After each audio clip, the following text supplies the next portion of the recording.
प्रणाम दोस्तों, आप सभी लोगों का स्वागत है मेरे चैनल रागनी सिंह में। आज मैं मुंशी प्रेमचंद की कहानी कफन को लेकर आप लोगों के सामने फिर से प्रस्तुत हुई हूँ। तो चलिए आइए सुनते हैं मुंशी प्रेमचंद की कहानी कफन। झोपड़े के द्वार पर बाप और बेटा दोनों एक बुझे हुए अलाव के पास और अंदर बेटे की जवान बीवी बुधिया प्रसव वेदना से पछाड़ खा रही थी।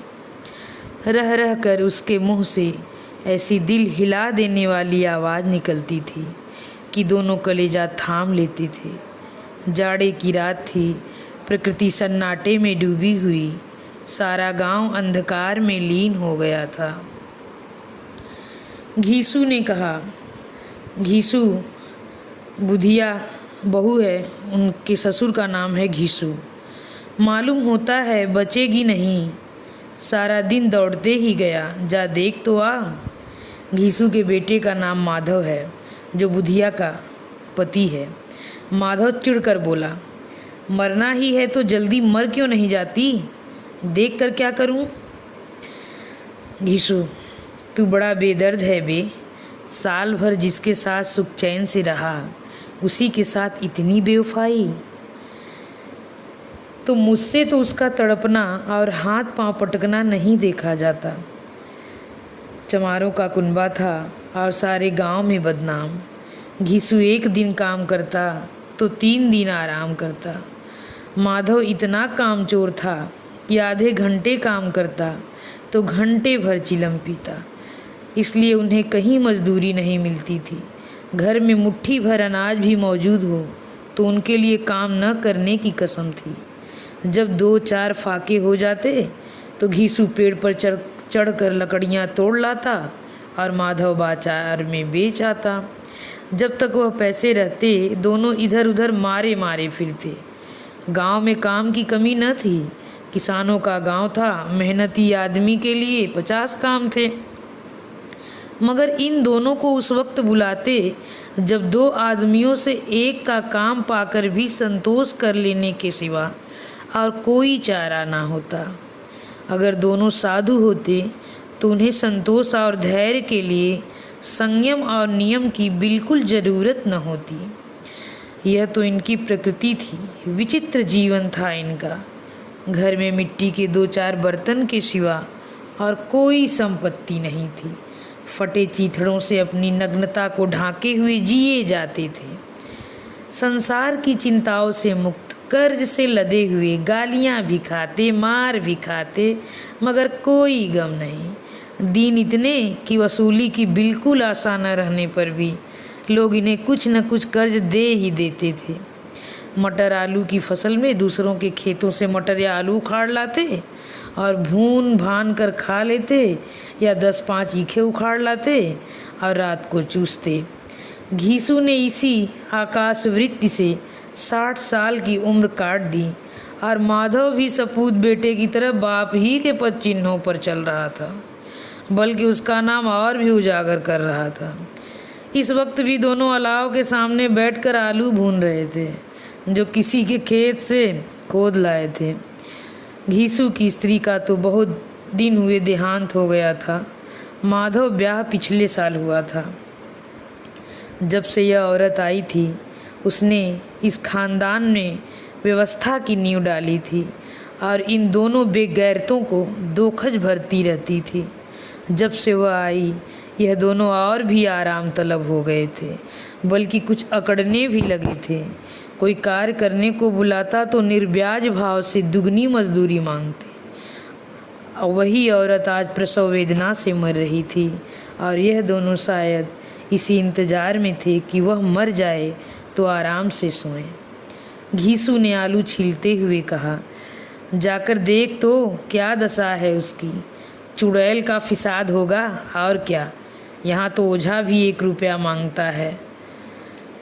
माधव को भय था कि वह कोठरी में गया तो घीसू आलू का एक बड़ा भाग साफ कर देगा। बोला, मुझे वहाँ जाते डर लगता है। घीसू बोला, डर किस बात का है, मैं तो यहाँ हूँ ही। माधव बोला, तो तुम ही जाकर देखो ना। घीसू, मेरी औरत जब मरी थी तो मैं 3 दिन तक उसके पास से हिला तक नहीं। और फिर मुझसे लजाएगी कि नहीं, जिसका कभी मुंह नहीं देखा। आज उसका उधड़ा हुआ बदन देखूं, उसके तन की सुध भी तो नहीं होगी। मुझे देख लेगी तो खुलकर हाथ पांव भी न पटक सकेगी। मैं सोचता हूँ कोई बाल बच्चा हुआ तो क्या होगा। सोंठ गुड़ तेल कुछ भी तो नहीं है घर में, सब कुछ आ जाएगा। भगवान दे तो जो लोग अभी एक पैसा नहीं दे रहे हैं वो ही कल बुलाकर रुपए देंगे। मेरे 9 लड़के हुए, घर में कभी कुछ न था। भगवान ने किसी न किसी तरह बेड़ा पार ही लगाया। जिस समाज में रात दिन मेहनत करने वालों की हालत उनकी हालत से कुछ अच्छी न थी, और किसानों के मुकाबले में वो लोग जो किसानों की दुर्बलताओं से लाभ उठाना जानते थे कहीं ज़्यादा संपन्न थे, वहाँ इस तरह की मनोवृत्ति का पैदा हो जाना कोई अचरज की बात न थी। हम तो कहेंगे घीसू किसानों से कहीं ज़्यादा विचारवान था, और किसानों के विचार शून्य समूह में शामिल होने के बदले बैठकबाजों की कुत्सित मंडली में जा मिलता था। हाँ, उसमें यह शक्ति न थी कि बैठकबाजों के नियम और नीति का पालन करता। इसलिए जहाँ उसकी मंडली के और लोग गांव के सरगना और मुखिया बने हुए थे, उस पर सारा गांव उंगली उठाता था। फिर भी उसे यह तस्कीन तो थी ही कि अगर वह फटेहाल है तो उसे किसानों की सी जी तोड़ मेहनत तो नहीं करनी पड़ती, और उसकी सरलता और निरीहता के दूसरे लोग बेजा फ़ायदा तो नहीं उठाते। दोनों आलू निकाल निकाल कर जलते जलते खाने लगे। कल से कुछ नहीं खाया था, इतना सब्र न था कि उन्हें ठंडा हो जाने दें। कई बार दोनों की ज़बान जल गई। छिल जाने पर आलू का बाहरी हिस्सा बहुत ज़्यादा गर्म न मालूम होता, लेकिन दोनों दांतों के तले पड़ते ही अंदर का हिस्सा ज़बान, हलक और तालू जला देता था। और उस अंगारे को मुंह में रखने से ज़्यादा खैरियत तो इसी में थी कि वो अंदर पहुंच जाए। वहाँ उसे ठंडा करने के लिए काफ़ी सामान था, इसलिए दोनों जल्द जल्द निकल जाते। हालिका इस कोशिश में उनकी आंखों में आंसू निकल आते। घीसू को उस वक्त ठाकुर की बारात याद आई, जिसमें 20 साल पहले वह गया था। उस दावत में जो उसे तृप्ति मिली थी वो उसके जीवन में एक याद रखने लायक बात थी, और आज भी उसकी याद ताज़ा थी। बोला वह भोज नहीं भूलता। तब से फिर उस तरह का खाना और भरपेट नहीं मिला। लड़की वालों ने सबको भरपेट पूड़ियाँ खिलाई थी, सबको, छोटे बड़े सब ने पूड़ियाँ खाई, और असली घी की। चटनी, रायता, 3 तरह के सूखे साग, एक रसेदार तरकारी, दही, चटनी, मिठाई। अब क्या बताऊं कि उस भोज में क्या स्वाद मिला। कोई रोक टोक नहीं थी, जो चीज़ चाहो मांगो, जितना चाहो खाओ। लोगों ने ऐसा खाया कि किसी से पानी न पिया गया। मगर परोसने वाले हैं कि पत्तल में गरम गरम गोल गोल सुवासित कचौड़ियाँ डाल देते हैं। मन कहता है कि नहीं चाहिए, पत्तल को हाथ से रोके हुए हैं, मगर वह है कि दिए जाते हैं। और जब सबने मुंह धो लिया तो पान इलायची भी मिली, मगर मुझे पान लेने की कहाँ सुत्थी, खड़ा हुआ न जाता था। झटपट अपने कंबल पर जाकर लेट गया। ऐसा दिल दरियाव था वह ठाकुर। माधव ने पदार्थों का मन ही मन मजा लेते हुए कहा, अब हमें कोई ऐसा भोज न खिलाता। अब कोई क्या खिलाएगा, वह जमाना दूसरा था। अब तो सबको किफ़ायत सूझती है। शादी ब्याह में मत खर्च करो, क्रियाकर्म में मत खर्च करो। पूछो गरीबों का माल बटोर बटोर कर कहाँ रखोगे। बटोरने में तो कमी नहीं है, हाँ खर्च में किफ़ायती सूझती है। तुमने 20 पुड़ियाँ खाई होंगी? माधव पूछा। 20 से ज़्यादा खाई थी, घीसू बोला। माधव, मैं 50 खा जाता। 50 से कम मैंने भी न खाई होगी। अच्छा पट्ठा था। तू तो मेरा आधा भी नहीं है। आलू खाकर दोनों ने पानी पिया और वहीं अलाव के सामने अपनी धोतियाँ ओढ़कर पांव पेट पर डाले सो रहे, जैसे दो बड़े बड़े अजगर कुंडलियाँ मारे पड़े हों और बुधिया अभी तक करा रही थी। सवेरे माधव ने कोठरी में जाकर देखा तो उसकी स्त्री ठंडी हो गई थी। उसके मुंह पर मक्खियाँ भिनक रही थीं, पथराई हुई आँखें ऊपर टंगी हुई थीं, सारा देह धूल से लथपथ हो रही थी। उसके पेट में बच्चा मर गया था। माधव भागा हुआ घीसू के पास आया। फिर दोनों जोर जोर से हाय हाय करने और छाती पीटने लगे। पड़ोस वालों ने यह रोना धोना सुना तो दौड़े हुए आए और पुरानी मर्यादा के अनुसार इन अभागों को समझाने लगे, मगर ज़्यादा रोने पीटने का अवसर न था। कफन और लकड़ी की फिक्र करनी थी। घर में तो पैसा इस तरह गायब था जैसे चील के घोंसले में मांस। बाप बेटे रोते हुए गांव के जमींदार के पास गए। वह इन दोनों की सूरत से नफरत करते थे। कई बार इन्हें अपने हाथों से पीट चुके थे। चोरी करने के लिए, वादे पर काम पर ना आने के लिए। पूछा, क्या है बे भीसुआ, रोता क्यों है? अब तो कहीं दिखलाई भी नहीं देता। मालूम होता है इस गांव में रहना नहीं चाहता। घीसू ने जमीन पर सिर रखकर आंखों में आंसू भरे हुए कहा, सरकार, बड़ी विपत्ति में हूँ। माधव की घरवाली गुजर गई। रात भर तड़पती रही सरकार। हम दोनों उसके सिरहाने बैठे रहे। दवा दारू जो कुछ हो सका सब कुछ किया, पर वह हमें दगा दे गई सरकार। अब कोई एक रोटी देने वाला भी न रहा मालिक। तबाह हो गए, घर उजड़ गया। आपका गुलाम हूँ। अब आपके सिवा कौन उसकी मिट्टी पार लगाएगा? हमारे हाथ में जो कुछ था वह सब तो दवा दारू में उठ गया। सरकार की ही दया होगी तो उसकी मिट्टी उठेगी। आपके सिवा किसके द्वार पर जाऊं? जमींदार साहब दयालु थे, मगर घीसू पर दया करना काले कंबल पर रंग चढ़ाना था। जी में तो आया, कह दें चल दूर हो यहाँ से। यूँ तो बुलाने से भी नहीं आता।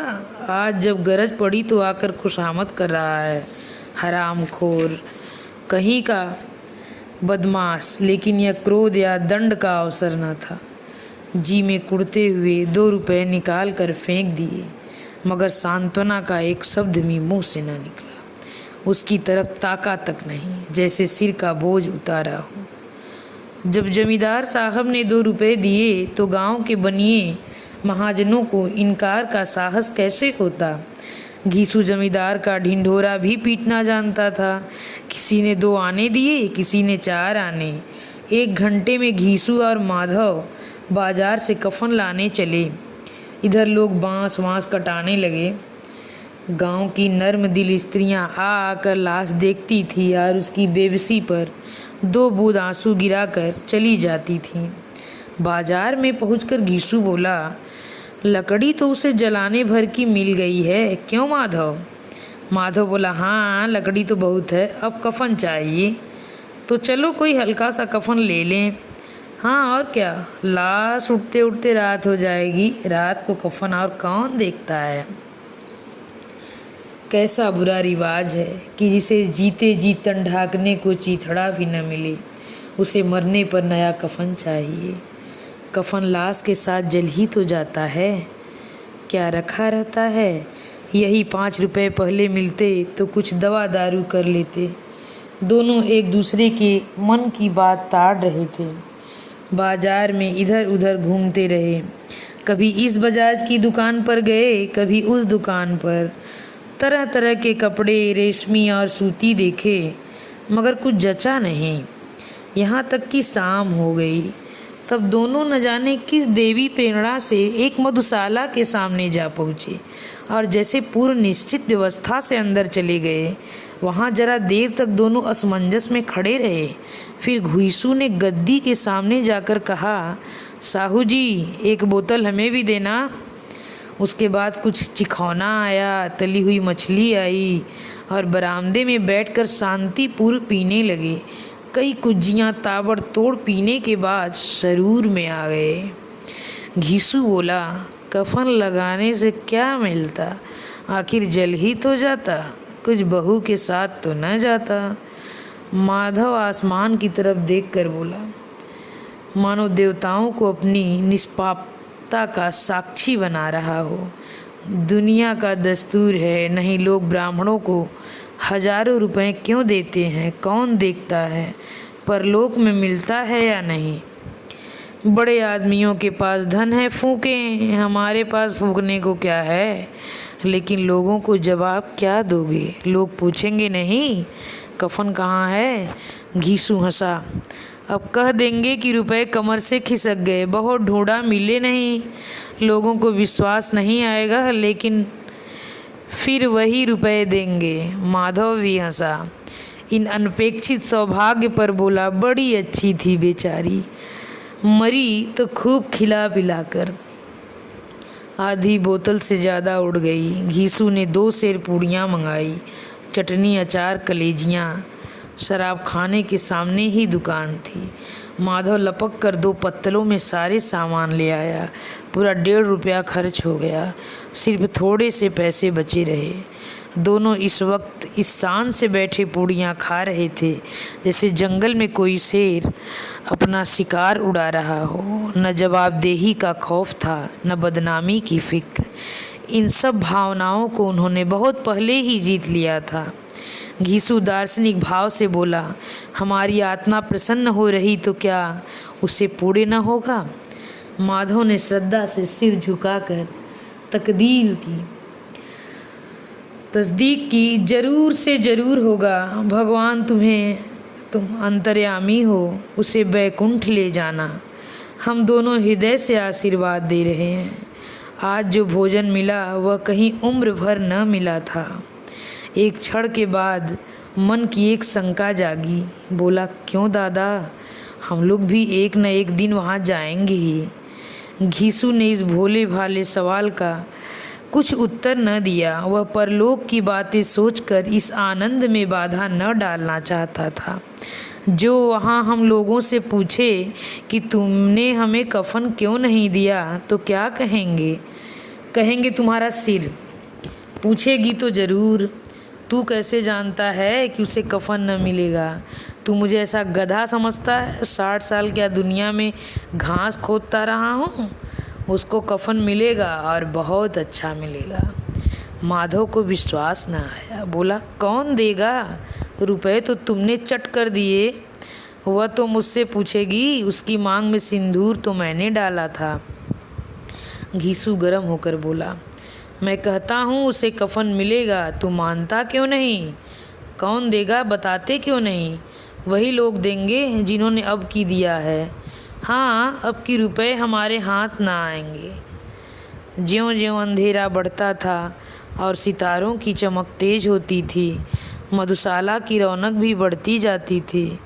कोई गाता था, डींग मारता था, कोई अपनी संगी के गले लिपटा जाता था, कोई अपने दोस्त के मुंह में कुल्हड़ लगाए देता था। वहाँ के वातावरण में सरूर था, हवा में नशा। कितने तो यहाँ आकर एक चुल्लू में मस्त हो जाते थे। शराब से ज़्यादा यहाँ की हवा उन पर नशा करती थी। जीवन की बाधाएं यहाँ खींच लाती थीं और कुछ देर के लिए यह भूल जाते थे कि वे जीते हैं कि मरते हैं, या न जीते हैं न मरते हैं। और यह दोनों बाप बेटे अब भी मज़े ले लेकर चुस्कियाँ ले रहे थे। सबकी निगाहें इनकी ओर जमी हुई थी। दोनों कितने भाग्य के धनी हैं। पूरी बोतल बीच में है। भरपेट खाकर माधव ने बची हुई पूड़ियों का पत्तल उठाकर एक भिखारी को दे दिया, जो खड़ा इनकी और भूखी आँखों से देख रहा था। देने के गौरव, आनंद और उल्लास का अपने जीवन में पहली बार अनुभव किया। घीसू ने कहा, ले जा, खूब खा और आशीर्वाद दे। बीवी की कमाई है, वह तो मर गई, मगर तेरा आशीर्वाद उसे ज़रूर पहुँचेगा। रोए रोए से आशीर्वाद दो, बड़ी बड़ी कमाई के पैसे हैं, बड़ी गाढ़ी के कमाए के पैसे हैं। माधव ने फिर आसमान की तरफ देखकर कहा, वह बैकुंठ में जाएगी दादा, बैकुंठ की रानी बनेगी। घीसू खड़ा हो गया और उल्लास की लहरों में तैरता हुआ बोला, हाँ बेटा, बैकुंठ में जाएगी। किसी को सताया नहीं, किसी को दबाया नहीं। मरते मरते हमारी जिंदगी की सबसे बड़ी लालसा पूरी कर गई।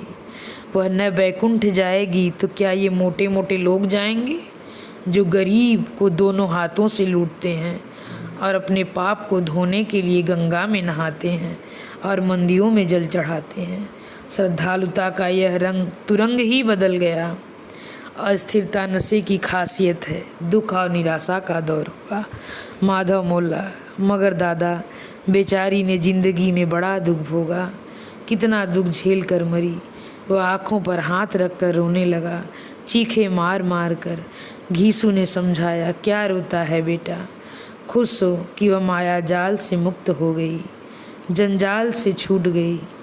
बड़ी भाग्यवान थी, इतनी जल्द माया मोह के बंधन तोड़ दिए। और दोनों खड़े होकर गाने लगे, हठ गिनी क्यों नैना झमकावे ठगिनी। पियक्कड़ों की आंखें इनकी ओर लगी हुई थीं और वे दोनों अपने दिल से मस्त गाए जाते थे। फिर दोनों नाचने लगे, उछले भी, कूदे भी, गिरे भी, मटके भी, भाव भी बनाए, अभिनय भी किए और आखिर में नशे से मदमस्त होकर वही गिर पड़े। इसी के साथ दोस्तों ये कहानी समाप्त होती है। धन्यवाद। इसके साथ साथ मैं बस इतना कहना चाहूँगी कि अगर आप लोगों को मेरी कहानी पसंद आई हो तो मेरे चैनल को सब्सक्राइब और लाइक ज़रूर करिएगा।